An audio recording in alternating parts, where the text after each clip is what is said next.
Las Vegas, Sin City, America's playground.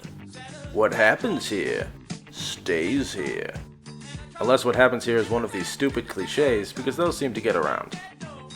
What can I tell you about Las Vegas that you don't already know? Casinos, showgirls, flashy lights, Wayne Newton, people getting married at shabby chapels by Elvis impersonators. You know the deal. This is going to be a short video, so let me cut to the chase for you. Las Vegas is not my kind of town. An artificial city in the scorching desert heat, packed with hordes of tourists, pouring their hard-earned money into slot machines, in between shots of mysterious fluorescent green liquids, and puffs on cigarettes you can apparently smoke indoors here and only here. Pretty much everywhere you go, somebody or some machine is trying to pot you with your cash, and with no better sales pitch than, hey, you know what would be fun? If you gave me money. But there are times in all our lives when we are forced to journey to that shiny, sandy, glittering taint of the Southwest, so you have to try to find your kind of fun where you can. And it's there. You just have to sift through the sand and glitter and cigarette butts to find it. That's Vegas, baby.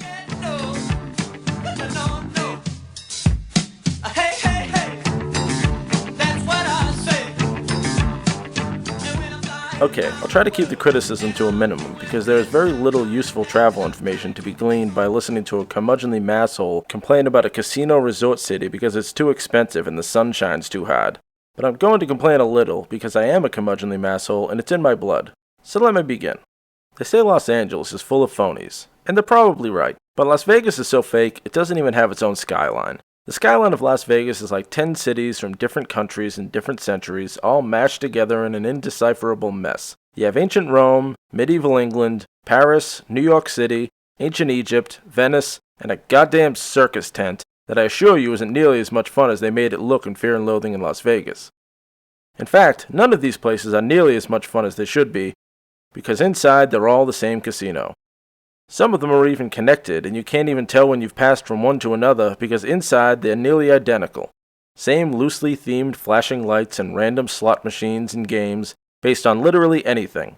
I saw everything from the Big Bang Theory to the Wizard of Oz, and the only thread I could find connecting them was that they all seemed to be encouraging children to gamble.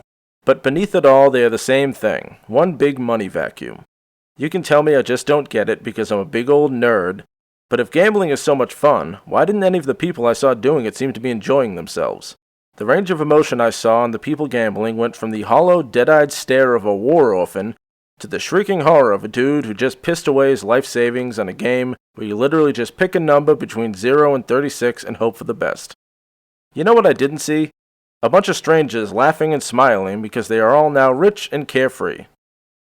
This isn't to say that the only way to spend money in Vegas is to chuck it down a bottomless well.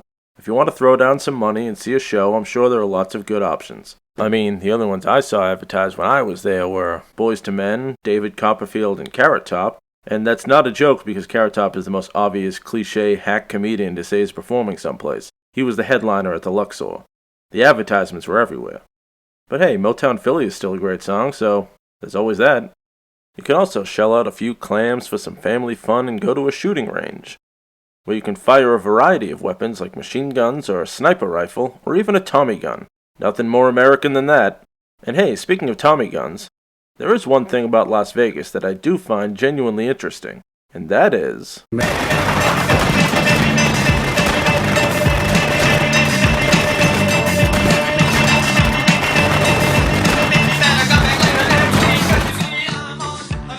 The settlement of Las Vegas started as a midpoint for Mormons on their way from Los Angeles to Salt Lake City.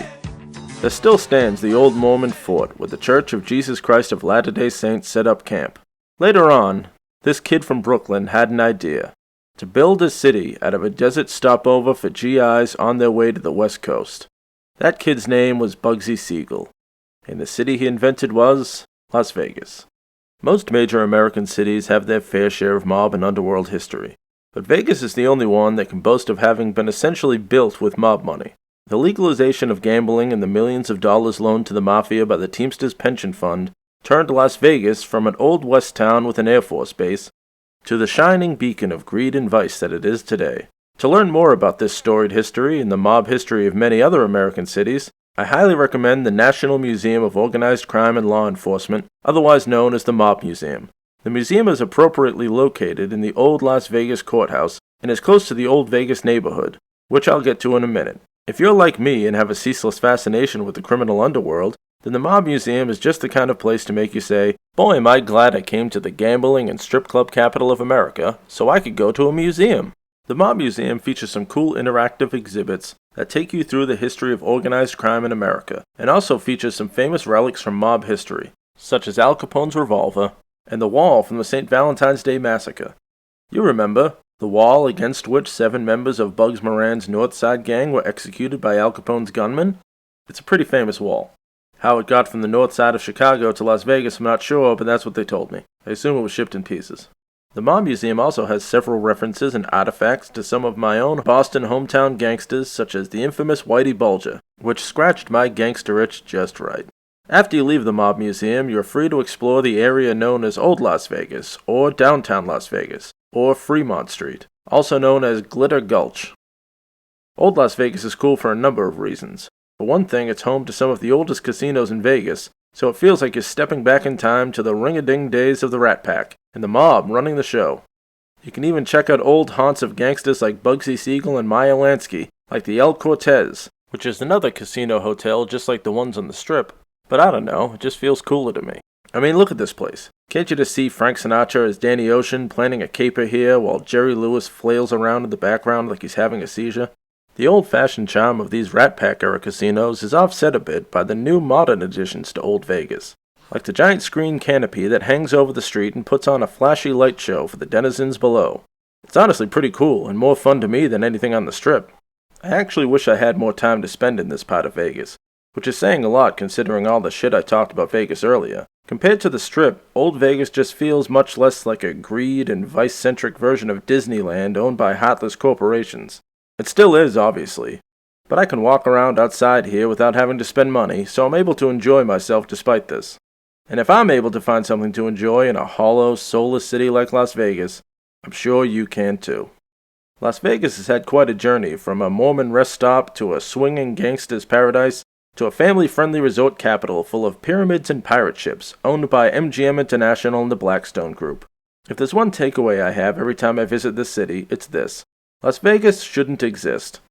Someday in the distant future, the ruins of Las Vegas will be seen as a monument to the human arrogance that made us believe we could build a large, thriving resort city full of swimming pools and opulent fountains in the middle of an inhospitable desert.